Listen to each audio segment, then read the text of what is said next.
il aura fallu 9 mois pour que l'on connaisse la peine de R. Kelly. En septembre dernier, après un long procès de 6 semaines où 45 témoins avaient témoigné, le rappeur avait été reconnu coupable d'enlèvement, de séquestration, de relations sexuelles avec des mineurs et d'avoir dirigé pendant des années un système d'exploitation sexuelle de jeunes personnes, dont des mineurs. Ce mercredi 29 juin, R. Kelly a été condamné à 30 ans de prison pour avoir ciblé, préparé et exploité des jeunes filles, des garçons et des femmes.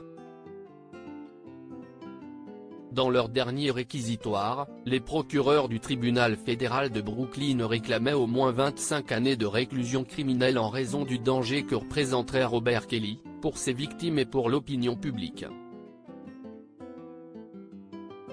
Le parquet américain estimait alors que le rappeur était un impudent, un manipulateur, dans le contrôle et la coercition, ne montrant aucun signe de remords ou de respect de la loi. Lors du procès médiatique, les procureurs affirmaient que R. Kelly et son équipe ont voyagé à travers les États-Unis et à l'étranger pour se produire dans des salles de concert mais aussi pour recruter des femmes et des filles et se livrer à des activités sexuelles illégales, et ce, dès 1999.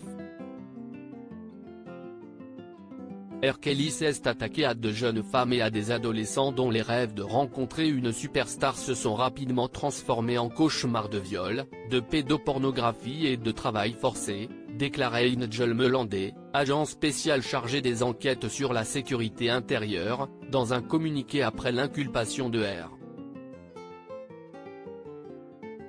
Kelly en 2019. Procès de R. Kelly, justice a été rendue. 9 femmes et 2 hommes avaient accusé l'interprète d'I Believe I Can Fly d'avoir abusé d'eux sexuellement, décrivant des viols, des prises de drogue forcées, des situations d'emprisonnement ou encore des faits de pédopornographie. Ce fut un long voyage pour de nombreuses victimes et les membres de leur famille, a réagi Gerald Griggs, avocat de plusieurs des victimes, à l'annonce du verdict. Mes clientes se battent depuis 2017, et d'autres se battent depuis 20 ans. Aujourd'hui, les voix des femmes ont été entendues haut et fort.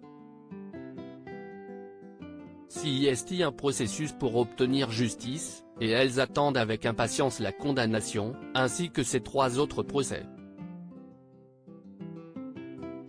Aujourd'hui, justice a été rendue pour Robert Sylvester Kelly.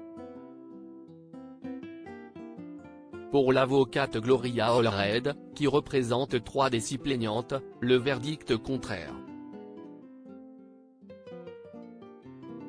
Kelly, qui a toujours fermement nié les faits, doit servir d'exemple pour les stars qui se servent de leur notoriété pour faire de leurs fans des proies.